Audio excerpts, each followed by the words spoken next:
The night was heavy with silence when she made the decision that would change everything. Trapped between duty and desperation, she stood at the edge of her family's towering estate, staring at the iron gates she was never meant to cross alone. Her family, wealthy, powerful, and ruthless, had already arranged her marriage to secure political influence, but she refused to become a bargaining chip. Escape, however, seemed impossible until she found a dangerous idea. Hire a husband of her own choosing before sunrise. With only a few hours left before dawn, she slipped into the dimly lit streets of the city. Every shadow felt like it was watching her. She had no time for trust, only necessity. Through an underground contact, she was led to a man known only as the Stranger, a figure who appeared in whispers, never in records. Some said he was a mercenary. Others claimed he was a ghost who appeared when chaos followed. She found him waiting at an abandoned train station, where flickering lights barely cut through the fog. He stood casually, leaning against a pillar, as if he had all the time in the world. His calmness unsettled her more than any threat. He didn't ask why she was there. He didn't ask who she was running from. He simply said, "You're late." "I need a husband," she said, forcing her voice to stay steady. A faint smile crossed his face, as though he had expected something even more dangerous. "That's expensive."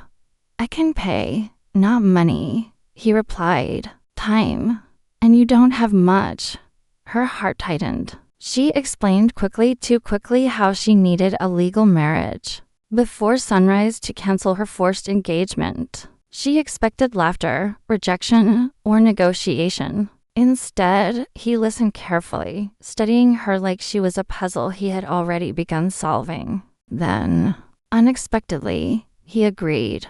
"For a small fee," he said, stepping forward. "I'll be your husband until dawn." There was no romance in his tone, no hesitation, only calculation. Still, she accepted. It was a transaction, nothing more. Or so she convinced herself. What she didn't know was that the Stranger wasn't just a hired man. He had been circling her family's empire for years, gathering fragments of truth about corruption, betrayal, and blood debts buried under wealth.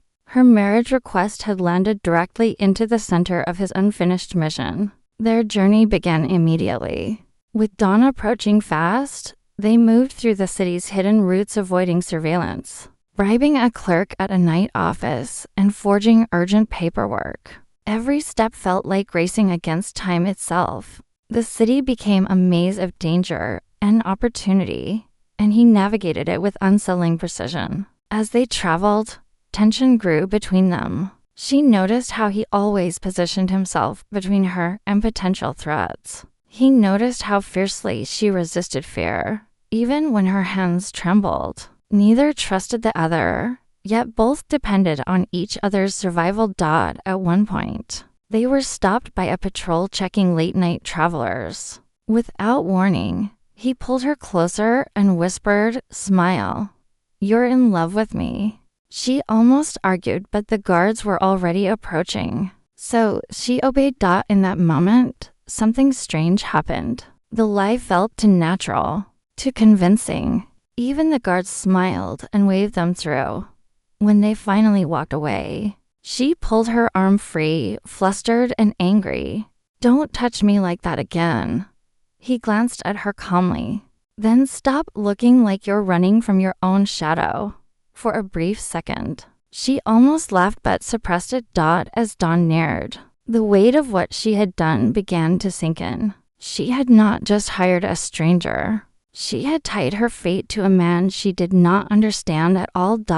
And somewhere in the rising horizon, he watched her quietly, thinking not about the marriage contract, but about the family she had just unknowingly brought him closer to destroying. By the time they reached the civil registry office, the city was still wrapped in the last stretch of night.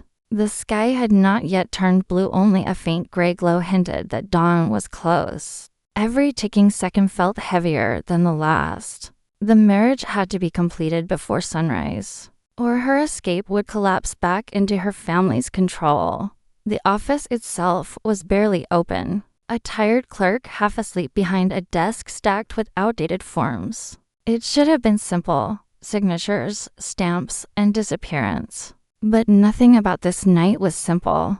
The stranger, now acting as her husband-to-be, stepped forward confidently. "We're here for urgent registration," he said smoothly. The clerk squinted at them. "At this hour?" "Yes," she replied quickly, forcing a nervous smile. "It's a love emergency."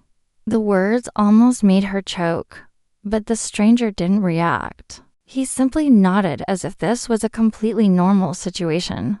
What followed, however, was chaos disguised as paperwork. First, the clerk demanded identity verification. Her documents were nearly incomplete because she had rushed out without preparation. The stranger, unfazed, casually produced perfectly clean papers to perfect. She noticed it but said nothing. There was no time to question him. Then came the witnesses. The clerk insisted on protocol, forcing them to find two random people in the building. They ended up dragging in a sleepy janitor and a confused delivery boy, who thought he had walked into a prank show. Every step created new problems. The janitor kept asking if this was real. The delivery boy kept filming on his phone. The clerk kept correcting forms. And through it all, the stranger remained calm, even amused. At one point, the clerk asked, "How long have you known each other?" The stranger instantly replied, "Long enough." She almost kicked him under the table. But the real disaster began when a security officer from her family's estate appeared outside the office window. She saw him through the glass and froze. Recognition hit like ice in her veins. "Someone's here," she whispered urgently. The stranger followed her gaze and immediately understood. "We speed this up," he said. Suddenly, the tone of the night shifted. The playful chaos turned into controlled urgency. He subtly positioned himself between her and the window while calmly guiding the clerk through faster processing. His movements were smooth, deliberate, like he had done this under pressure many times before. The officer outside began asking questions, checking nearby vehicles. Time was slipping. Inside, the clerk finally stamped the documents. "Congratulations," he muttered, still confused. "You're legally married." Before she could even process the words, the stranger gently took her hand and signed the final line. At that exact moment, a loud knock hit the door. Her family's security was inside the building. Panic surged through her chest, but the stranger reacted instantly. He pulled her close, not gently this time, but firmly, and whispered, "Act like you trust me." Then he smiled, a real, convincing smile that completely transformed his presence. He turned toward the approaching footsteps and loudly said, "Darling, we should leave before your surprise guests ruin our honeymoon." She froze for half a second. Then, realizing the situation, she leaned into the act. "Of course," she replied quickly, forcing confidence into her voice. The guards entered but hesitated. The paperwork was done. The couple looked legitimate, and the stranger's calm confidence created doubt in their suspicion. They left outside. The tension did not disappear, it only shifted. Now, they were officially bound by law, but surrounded by danger.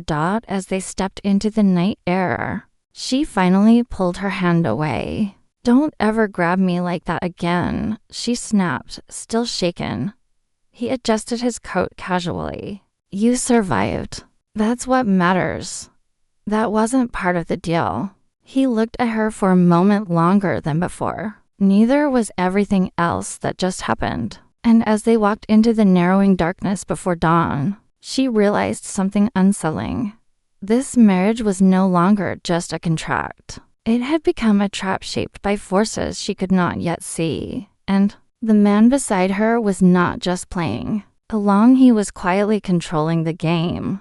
The first light of dawn had barely touched the skyline when everything Collapse thought they were no longer safe. The moment the marriage registration became official, her disappearance triggered alarms within her family's empire. What she had thought was a simple escape plan had turned into a public humiliation for a powerful and dangerous dynasty, and they did not forgive embarrassment. They responded with force.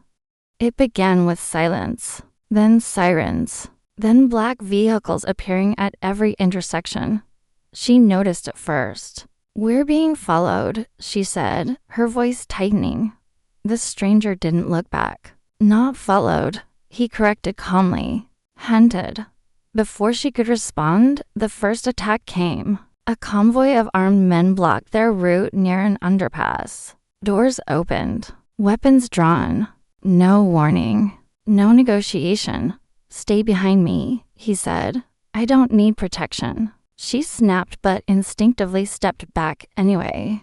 The fight exploded within seconds. He moved like someone trained for survival. Not violence for its own sake, precise, efficient, controlled. He disarmed the first attacker, used their momentum against them, and pushed forward without hesitation. She stood frozen for a moment, watching a side of him she had never seen. Then one of the attackers rushed her. She reacted instinctively, kicking him away, surprising even herself. "Good," the stranger called out. "You're learning." They escaped, but it was only the beginning. The chase escalated across the city. Black SUVs pursued them through narrow streets. Rooftops echoed with footsteps as they switched routes. At one point, they stole a motorcycle just to break through a blocked road. The city became a battlefield of steel, glass, and adrenaline. During a brief escape through an abandoned warehouse district, they finally stopped to breathe. Her hands were shaking now, not from fear alone but confusion. Everything was unraveling too fast. "Who are you?" she demanded.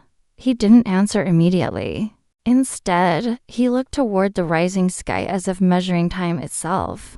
Then he said it. "I was never just your hired husband." Her breath caught. He turned back to her, expression colder now. "Your family has a history, a very long one, built on theft, betrayal, and blood." She frowned. "What are you talking about?" "I've been dismantling their operations for years," he said simply, quietly. Piece by piece, the world seemed to tilt beneath her. "You used me?" She whispered. A pause. "Yes," he admitted, "but not in the way you think." Before she could process that, he continued. "You were never the target. You were leverage, a way in, a way to expose them from the inside legally." Her stomach dropped. The realization hit like a wave. She had not just escaped her forced marriage. She had unknowingly married herself into the center of a war she didn't understand. "You lied to me," she said, voice breaking. "I omitted details," he corrected. "There's a difference." Anger flared in her chest. She stepped back, ready to leave him right there. "I'm done. I'm going back." "You can't," he said firmly. And almost immediately, they were interrupted. A loud explosion echoed nearby. The warehouse doors burst open as armed men flooded in. Her family's elite enforcers, sent to retrieve her at any cost. "There's no going back now," he said, pulling her behind cover. Reluctantly, she stayed. The fight that followed was different from before. This time, they fought together not as strangers, but as reluctant partners. He covered her movements. She anticipated attacks faster than before. Their coordination wasn't perfect, but it was real. At one point, she disarmed an attacker and looked at him in shock. She was adapting. He noticed it too. "You're not helpless," he said mid-fight. "You never were." When the final wave of attackers retreated, silence returned. Smoke filled the air. Dawn was fully visible now. She stood there, breathing heavily, staring at him with a mix of betrayal and disbelief. "You used me," she repeated. He stepped closer, voice lower now. "And I protected you." A long silence stretched between them. Then she asked the question that changed everything. Who are you really? And for the first time, the man who had seemed untouchable hesitated, as if the answer might destroy what little trust was left between them. The first full light of sunrise spread across the broken skyline like a quiet judgment. Smoke still drifted through the streets. The sounds of pursuit had finally faded, replaced by an uneasy silence that felt heavier than the chaos before it. Somewhere in the distance, sirens wailed, but they were far now. For the moment, the war between them and her family had paused, not ended. She stood on the rooftop of an abandoned building, breathing hard, her clothes stained with dust and ash from the night's escape. Below, the city was waking up as if nothing had happened, but her life was no longer the same. Behind her stood the stranger, the man she had married before sunrise. The man who had lied, protected, fought, and revealed a truth she could barely accept. She turned slowly. You said I was never the target, she said quietly. But I feel like I've been living inside a weapon I didn't know I was holding. He didn't deny it. Instead, he stepped closer. That weapon was never aimed at you. A long silence followed. For the first time, neither of them was running. She looked at him carefully now, not as a stranger, not as a protector, but as something far more complicated. The anger was still there, but beneath it was something she didn't want to admit, trust that had formed in the middle of chaos. Why did you really agree to marry me? She asked. He exhaled slowly. Because your family doesn't just control wealth. They erase people who stand in their way, and I've been trying to stop them for years.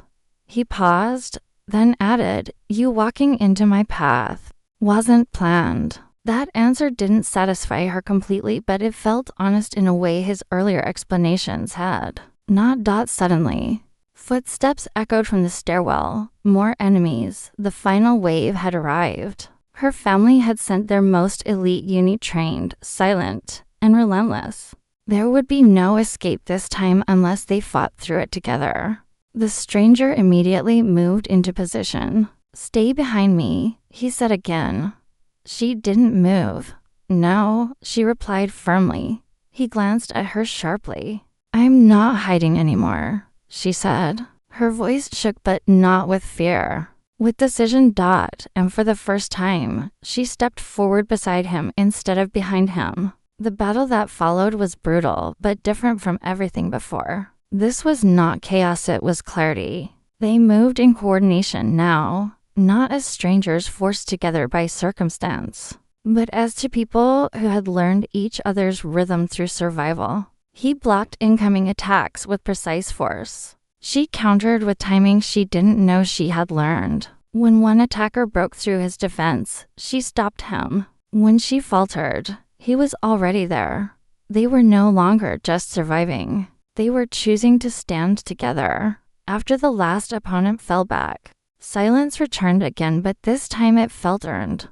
The stranger lowered his weapon slightly, breathing controlled. He looked at her not as a tool, not as a pawn, but as someone who had changed the outcome of his entire plan.